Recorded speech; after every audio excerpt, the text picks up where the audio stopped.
Hello there, blogging heads. My name is William Beutler, and I'm back to talk with you once again about tech topics. We usually talk about something involving tech policy or tech business, and this one's going to lean a little bit more toward tech business today.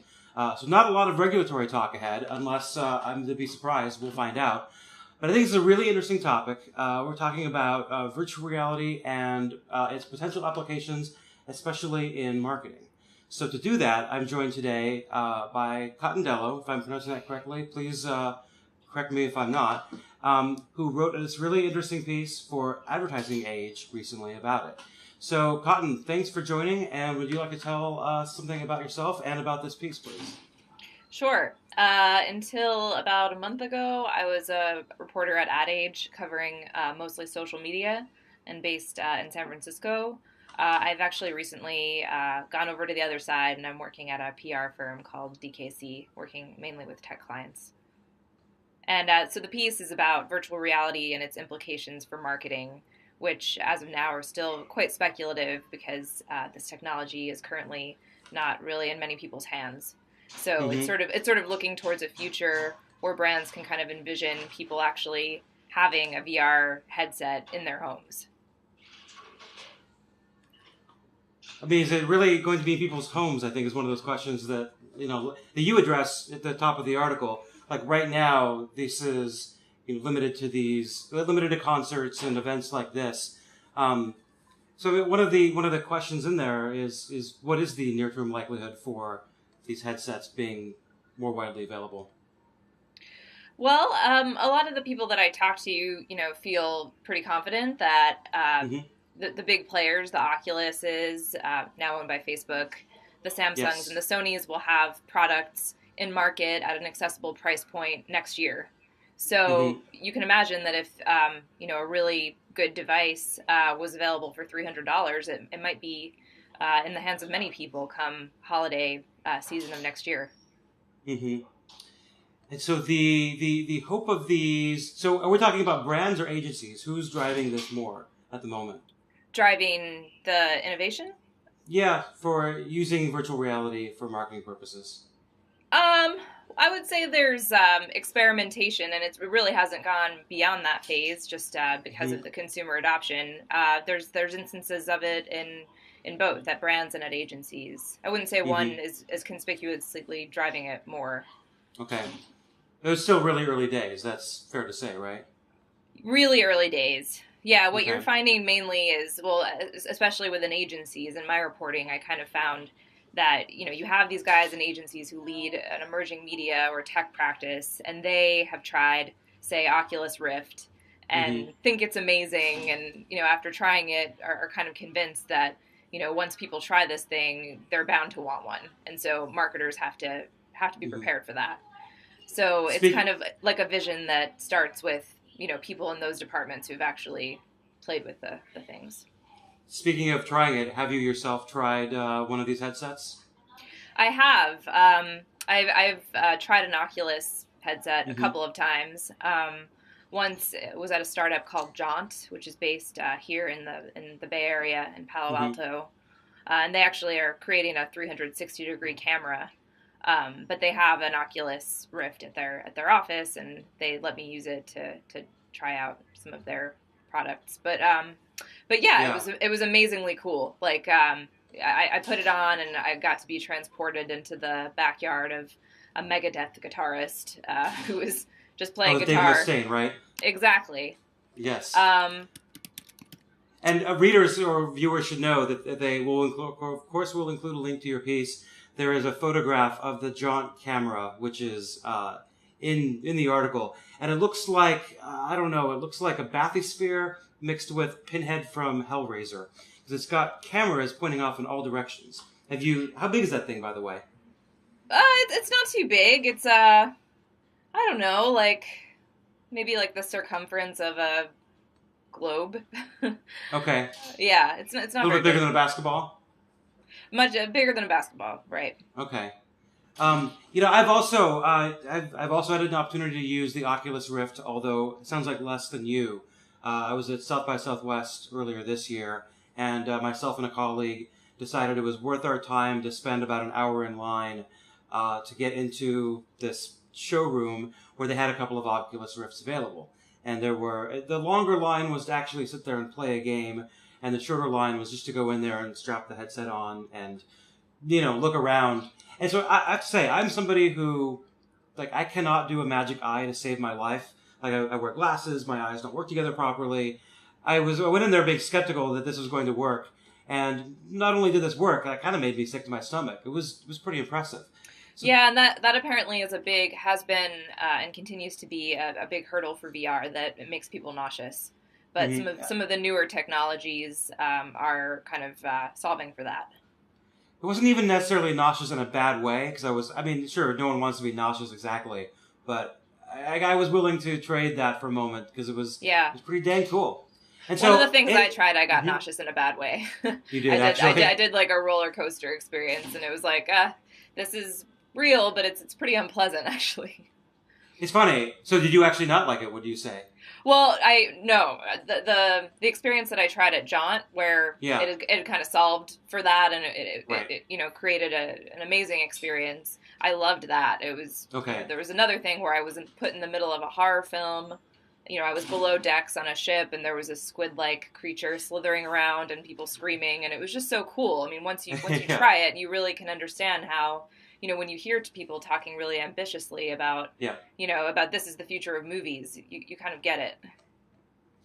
Yeah, maybe. I do think I would like to get entertainment for a moment, or we'll get there eventually. In the short term, though, so we've established we both have tried this thing, we both think that it's cool. Here's in your article specifically about how advertisers, marketers are exploring it. And as you said, this is early days, they're just kind of experimenting. Have they figured out what the use case for this is? If I'm a brand, why would I consider using this other than for the novelty? Well, they really haven't figured it out. I mean, okay. I think for the present, for the present moment, the value of it absolutely is for PR. That's the only value of it. Since nobody has these things in their homes. So if you're HBO and you do what they did, creating a VR experience around Game of Thrones, where people at South by Southwest and people around the world, because it's a moving exhibition, have been able to feel like they're scaling to the top of the wall. Yeah. And, and the lines are huge wherever they go. People, apparently it's in Europe. It's been in Europe, and people are coming from, Norway to, the far reaches of Norway down to Oslo to be able to try this thing out. So, and it's all the write-up about it, and this is sort of where the value is derived at the moment. But I think, part of the reason that brands are putting resources into this is they are kind of thinking about the need to stay ahead of the curve, and the moment, perhaps in the not-too-distant future, when this is consumer tech that everybody has. Or a lot of people have. Yeah, I come from a social media marketing background. The company that I have today is a social content agency, and so we're still in the social space. Frankly, almost everybody I know, their job in some way revolves around social media. So, I've been following, the field for a long time, and I'll tell you, there was definitely this point in time in the, say, mid-2000s, maybe late 2000s, when I was younger, and I didn't really have, a niche carved out yet. And oftentimes, I really felt that we were just kind of ping-ponging from one novelty to the next. And looking back over the course of, various things that have been tried over the years, I sent you a short list of examples, and some of these you were familiar with, some of these you weren't. So, Second Life, you'll definitely remember Second Life, right? Mm-hmm. I guess it's still technically around, but, the application of what that kind of thing was good for was realized infinitely more successfully as a game with Minecraft in terms of world building. Also better tools. There was this thing back in the late 90s called a QCat. The idea was it was just it was a USB, barcode reader. Consider it the progenitor of the QR code. Another thing that marketers have tried to, make use of, but just nobody uses it. And so, thinking about this, having read your piece, I don't think this is going to go the way of the QR code, where it doesn't have any utility, so nobody uses it. But I'm very skeptical that this really has any serious marketing usage, unless you're not the only one. Say again. Go for it. I said you're not the only one who's skeptical. Okay, yeah. I noticed, by the way, that your article, which when I read the title, I left out a crucial component. The title of the article is "Virtual Reality: Advertising's Next Big Thing?" ? And there's a saying called, or there's Betteridge's law of headlines, which says if you add a quotation mark to the end of a headline, then the answer is no. So, would you go so far as to say the answer is no? Have you made up your mind that far? I wouldn't go that far. And Okay. I think that a lot of people who I talked to for this story, you know, definitely were cognizant of the fact that it could be a novelty, but also we're thinking that, you know, this could be the next mobile. Which was so transformative for everything, really. Yes. And we have a lot of evidence to suggest that Mark Zuckerberg thinks that could be the case. He's put down a lot of money on that. $2 billion worth of reasons. Yeah. Yes. And that's, essentially the stated reason that they purchased Oculus, that Facebook purchased Oculus. Well, so the reason was he was saying, Zuckerberg was saying that they wanted to keep it focused on what is it? They don't want to get into gaming, do they? They want to make the social network actually, immersive. Yeah, that's what he alluded to. They didn't get into many specifics, of course, but yeah, he kind of invoked a future. I think actually when they announced the acquisition on a call, I think he mentioned something about, like, imagine being able to go to a basketball game and be courtside. Not just watch it on a screen. And he did make some allusions to how social networking itself could become more immersive. And of course, the social ads which accompany. I could see where Facebook is maybe one platform I could see you could possibly do that. I don't know that I necessarily want to strap on some goggles and read my my news feed that way. But at least I can start to see what they would do with it. They do have these assets in place. They have content. They have ads. I can see where they're going with it. Yeah. Maybe. I think if you're Facebook, like, you're just kind of... I think Facebook itself is sort of looking to become, like, a holding company for social brands. They're essentially looking to become, like, the P&G of social. So, yeah. I truly don't think they have even a great notion of what they would do with Oculus just yet. I mean, I'm sure they have some ideas, but I think...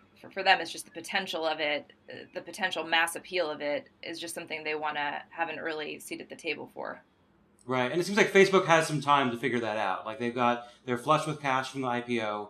They don't yet need to, focus in. They're kind of maybe in the place that Google was 10 years ago when they were, let's give Maps a try, let's give email a try. And for Zuckerberg, it's going beyond the web, and it's acquiring these apps like WhatsApp and Instagram. And Yeah, go ahead. I was going to say, just the grave risk to Facebook as a company is that it becomes irrelevant. So, and which people are constantly pointing to, we don't like Facebook anymore. I don't go on Facebook as much as I used to. So, in order to guard against that, Facebook has to be looking for the next big thing or the next big things. And I certainly remember there being a lot of consternation around the acquisition. Because, well, first of all, Oculus began as a Kickstarter project, so there were certainly some people who were a little bit disappointed to see a labor of love turned into Mark Zuckerberg's next acquisition. But then, more specifically, there are people that wanted the Oculus Rift and when I stood in line at South by Southwest, everybody was there for its video game, purposes. Do you think that, is Facebook now getting into video games? Do you think that's likely? I don't think that that's likely. So the Oculus Rift is no longer a video game platform anymore. No. Yeah, no, I misspoke. No. I'm not trying to make waves with that kind of contention. Right. I feel like Oculus will be allowed to continue to function as its own business, much like Instagram has, much like Facebook says WhatsApp will. But I think in terms of how it might look to integrate Oculus into its own platform, it wouldn't be to have host video games on Facebook.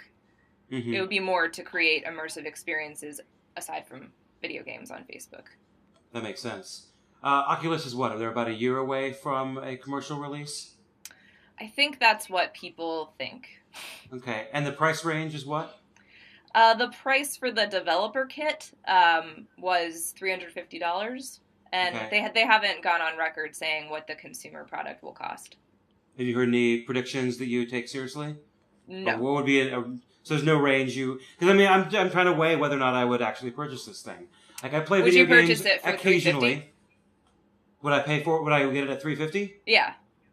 I mean, I don't know. Maybe I'm not like that serious of a gamer. Like I have an Xbox 360, which I assume that I'll keep playing once a week for some time into the future. Like I'm not rushing to get the new.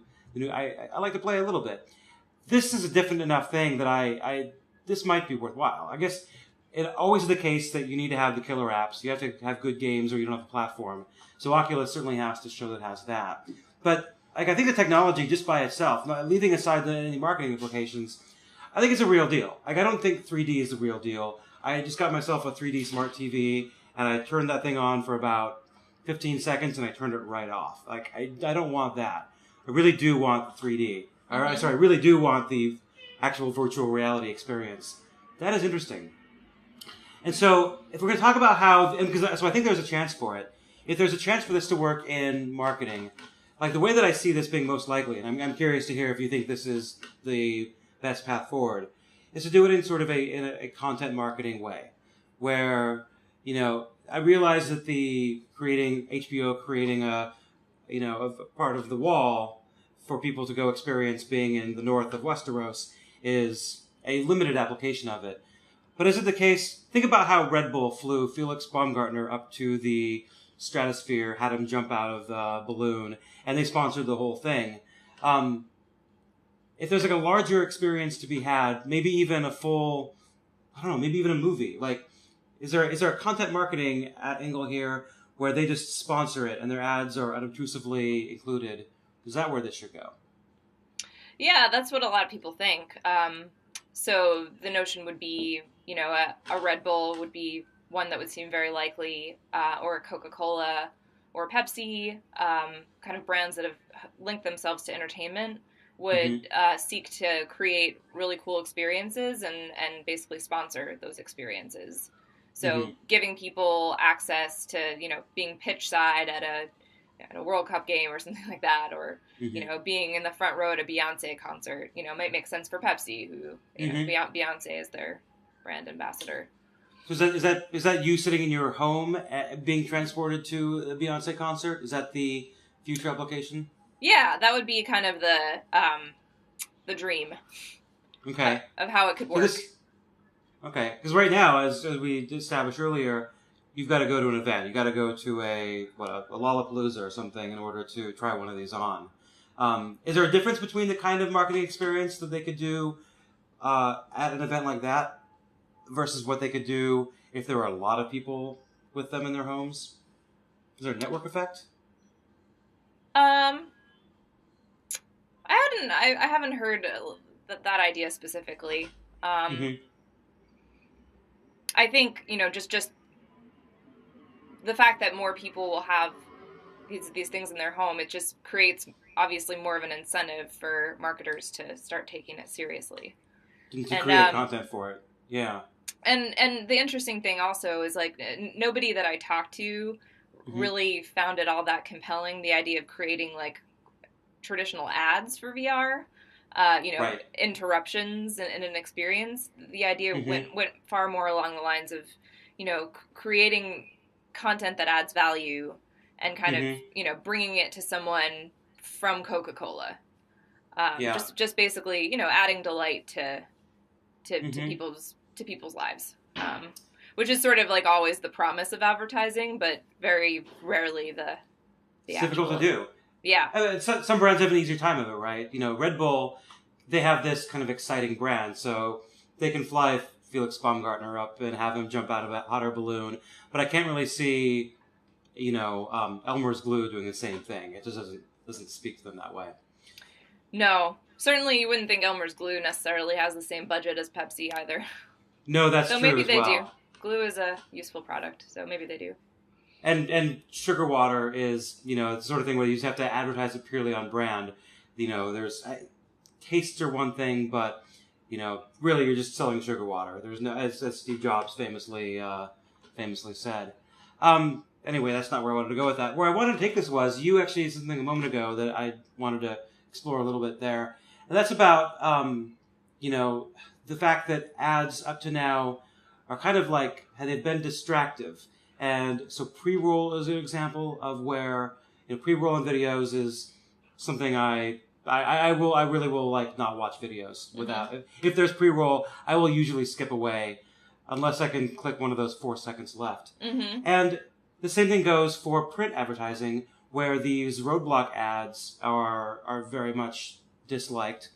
You and I were talking a little bit earlier today about the last night, from this recording, we're recording on a Monday.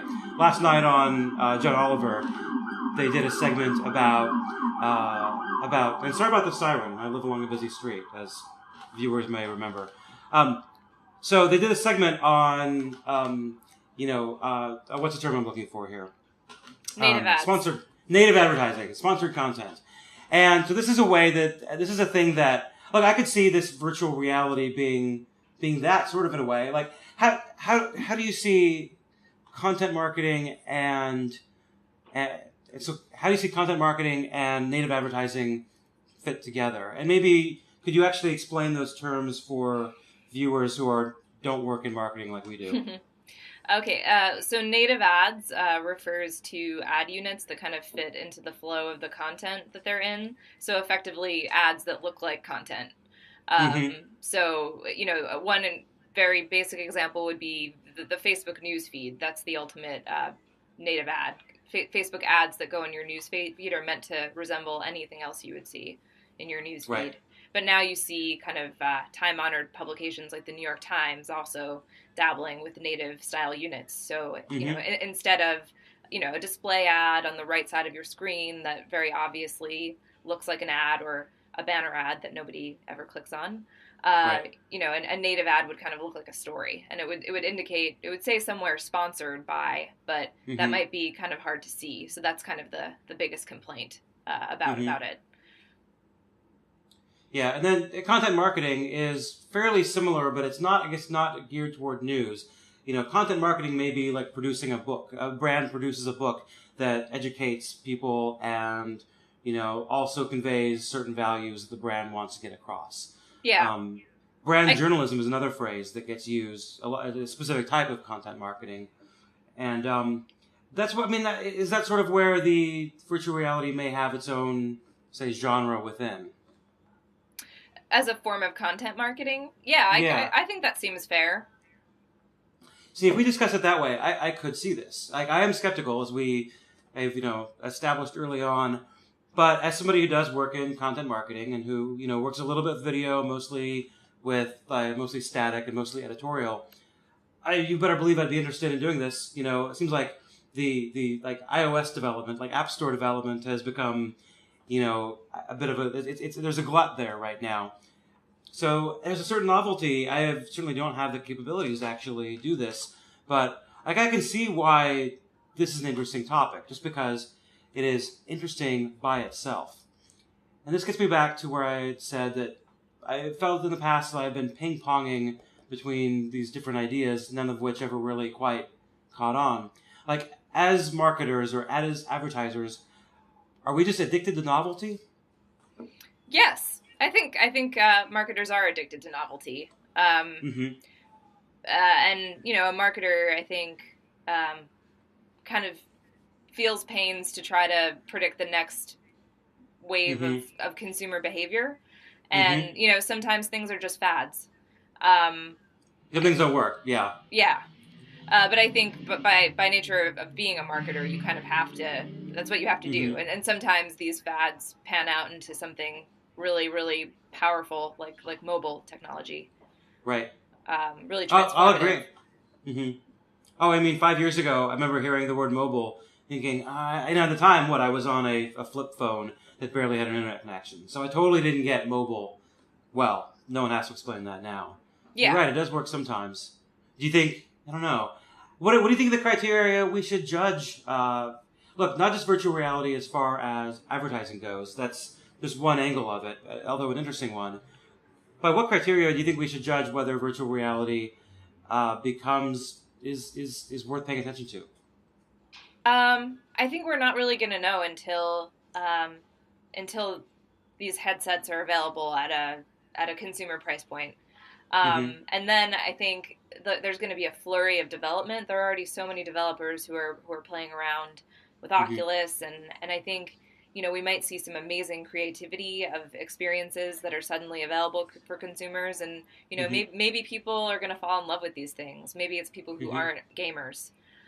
Maybe it's Yeah. people who would have never who thought this was for nerds, that this is something that would never apply to them. So I guess that's how we can judge it by if in 2 years, like somebody like me, for instance, Mm-hmm. had one of these things in my house. You not a gamer, right? No, not a gamer. I played Would you buy one? original Nintendo, but There you go. Yeah. yeah. No, I love me some NES action. But like, would you consider buying this? I don't think like right out of the gate I would, Mm-hmm. but I guess if I heard about some cool experiences that were available, that Mm-hmm. if I heard about something I could buy where I got to go to a concert of some artist that I really really loved, Right. or do a tour of the most beautiful houses in San Francisco that ordinarily I would never get to go into. Yeah. Like that sort of thing would really appeal to me. Travel, I could see that. Yeah. Yeah. A virtual, like I don't get to travel as much as I'd like to, but if I'd like to, see what it's like to walk around the, Mediterranean Sea, I don't know. Yeah, I think any place I've not been to, that could be really interesting. And what you need is content, right? Like again, it's sort of like it faces the same problem that any video game console does, even if it's not being used as a game console, although it certainly will be. Is you got to have you got to have developers for it. And Right. I think so. I would venture that potentially as being a good measure of its future prospects that people are developing. And I guess Oculus has done a good job of cultivating people to develop. Although we'll see if they stick with it thanks to the acquisition. Yes. Yeah. Well, so your article, you talk. Jaunt is one company you mentioned. They make that crazy multi-sided or spherical camera. What are some of the other, companies that are doing interesting things in this space? I talked to a company called Servios that's based in LA, and they're kind of cool. I hope I'm not mischaracterizing what they do because I actually wrote this story like 2 months ago, so it's Okay. not as fresh as it was. Okay. But they basically they're kind of experimenting with gameplay mechanics. Okay. So, and their founder is this young dynamic guy, and he kind of explained that what they're doing, it's sort of directly applicable to video games and how you would play a game with a VR interface, but that it's sort of indirectly relatable to marketing, because if you're figuring out how to render someone's hand moving around a sword or something like that, it's Right. you could also imagine rendering someone's hand to touch a seashell or something like that if it was a travel Sure. game app. So So yeah, they're it seems working like on this touch sensation, right? This is what they are. And what are they? How much touch sensation do they put into it? Is it just gloves, or is there more to it than gloves? sorry, not sure about that. Okay, fair enough. Cool. And so they are ways from the market, right? Are they still in They're R&D at this point? They're still in R&D, but I think they're Okay. pushing something out in the midterm future. Okay. And are they their own headset, or are they an augment to Oculus? They are not a headset. I Okay. forget exactly what kind of product they are pushing out, but that's the other interesting part of VR. Mhm. You have there's so many pieces of it, and creators of this technology are getting funding from VC firms, doing all sorts of different things. So you have the software side, you have the headset side, which everybody is most familiar with via Oculus, but you also have the technology that's actually going to render your body moving around. So there's a lot of areas of it that are ripe for investment. Have you seen this Oculus Rift machine that turns you into a bird? No, it sounds cool. It is amazing. It may be called Birdly, possibly. I just ran a Google search on it. I think it's actually created by an art department in Zurich. Okay, so I did find a story here. We'll include a link to it. Yeah, so basically you strap on the Oculus headset, you lay down on this platform, you stick your hands into this contraption, which these are your wings. And so you can flap your wings, and then absurdly, but maybe correctly, there is a fan up above your head that is, blowing air at you. And then, of course, looking through the Oculus, you are looking down on the landscape as you fly. Mm-hmm. I mean, so this is where I don't think that art necessarily is going to be a big market for these, but it'd be interesting if that kind of experience, maybe that creates a new genre that could actually exist. This is the sort of thing where we're just sort of speculating. I mean, like virtual reality is not a new concept, right? Certainly movies have explored this for a long time, but just now we're actually getting into a place where you can do some of these things, it seems like. Yeah, there's just so many potential use cases for it. I talked to another guy for this story who he's the CEO of a marketing and research firm, and they're creating an applied VR division. And, he says they're talking to like 10 to 12 big brands, executives at the C-suite level. One of them is a credit card company that is thinking about creating a VR experience that would teach people how to be more responsible with credit. So that kind of sounds pretty boring, but you could imagine maybe there would be like some kind of creative ways to do that. They could make it less boring, I suppose. Well, so one project that they did that he could tell me about, they worked with Travelers Insurance to create a workplace safety experience. So basically, and this was an effort to kind of train employees, and the notion was perhaps it could be licensed out to other companies. But the notion is to train employees to be more safe by having them play in a simulation where they're flying around a warehouse and they have to save their colleagues from like being hit by by a piece of machinery. So, that was sort of a more fun spin to workplace safety than perhaps the normal lecture. So yeah, they're this is an example of brands kind of thinking about more creative, different applications of VR to kind of enhance their current activities. Yeah, I'll tell you what, that I really do buy. I get the notion that, an enterprise-sized organization could afford to buy a set of these that they would then, rotate through their, through their employees, use them when they need to. Kind of reminds me a little bit of discussion around Google Glass, which is totally not proven, and the Segway, which has proven itself to have revolutionized the tourism market, and not even revolutionized, but it's got some usage there. I always thought the Google Glass might have some application in, narrow industries where you need to get information while your hands are occupied. So while being an electrician or plumber, a thing like that, I could see the virtual reality having a actually huge, massive application in terms of training people to do activities that it might be too expensive to put them into or too difficult to put them into. You go back to, military flight simulators. This could be like that for the manufacturing world. Yeah. And then on top of that, if they were to do that sort of thing, they would get good PR. And they would too. Yeah, I mean, it's interesting. What do you think that let's say we're 5 years in the future and, there are virtual reality headsets that are, say the adoption is maybe like the PC in the, mid 80s. So it's getting out there. It's gaining some traction, but it's not quite smartphone in 2014 levels. What do you see the actual application? This is a big question, so feel free to say, I just don't know. But do you have a guess as to what the breakdown of actual usage would be? Sorry, what do you mean? Breakdown of usage between... How much do you think people would be using it for entertainment versus being used for like actual educational purposes, whether that's corporate or schools? And how much of it do you think would be marketing? Would be how much of that part? I think a very small part at market. I think yeah. I mean, I really think.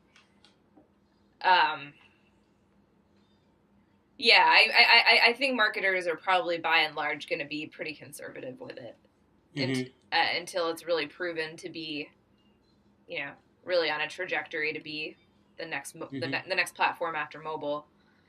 Sure. I think it's really going to take like a huge flowering of content, entertainment related content, and kind of proven enthusiasm from consumers before most marketers start to take it seriously. Like I'm sure in the meantime, like marketers will try to do what they do in video games, right? Like put in Yeah. Coca-Cola's branding inside of a basketball court. So just like Right. placement inside of experiences. I'm sure they'll try to do that because that's like low Mm-hmm. hanging fruit. But in terms of meaningful development that they invest a lot of resources in, I think in 5 years I wouldn't expect to see a lot of that. Makes sense. I could see where it's could be the next pre-roll, or just it could if it becomes a place where people spend a good amount of time and it costs some money to put it together, then advertisers are going to be following. They're going to be necessary. They'll just become part of the fabric. Yeah. That makes sense. You know what? I think we've gone through the questions that I have. Is there any aspect of virtual reality that you think is especially interesting that maybe I didn't ask you about? Let's see. No, I think we've talked about a lot of it. Mm-hmm. Yeah. Okay. Well, good. Then this has been a really interesting conversation. I feel like it's almost a cliche to say we've only scratched the surface because I don't think we even know what's below the, upper layer yet. Yeah. But it's fun to talk about. It sure is. All right. Cotton, thanks very much for joining me. This was great. All right. Thank you, Bill. Take care. Bye.